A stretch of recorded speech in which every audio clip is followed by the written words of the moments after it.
This fire starter is for my married women. Ladies, let me tell you something. We have to stop allowing the enemy to get in our heads and make us believe that God is giving us an out on our marriage simply because our husband has not grown at this rate or speed that you feel like they should have grown spiritually. See, the thing is that God is the one that does the work. God is the change agent. He is the one that cleanses our hearts. He's the one that makes a difference. He's the one that changed you. He's the one that drew you into him. So it's sad to think that you would actually believe that you married the wrong person simply because they don't have the same hunger or desire as you. This is the time where you should go before God and pray for your husband.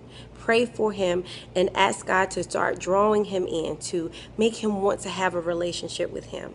You see, the way to reach your husband is down on your knees in prayer, not through nagging him, not through beating him up, not through trying to manipulate him into being something or someone that he is not. It doesn't work that way. What you're actually doing is sending him further and further away from God and probably putting a wedge in between you two as well. So I wanted to encourage you to just stop it. Stop that. You didn't marry the wrong person. You didn't really get ahead of God. And if you did, God is so gracious that he tells us that a woman who marries an unbelieving man can win her husband over just by her behaviors. Some people call it the silent preaching of a lovely wife. Isn't that amazing? God had you covered. He has all bases covered. He knows we get ahead of him. He knows we make decisions sometimes without him. He knew that. He knew that the day he went on the cross and died for you and I. So take advantage of that thing called prayer. Close your mouth. Go to God and talk to him about whatever it is that you feel like nagging your spouse about.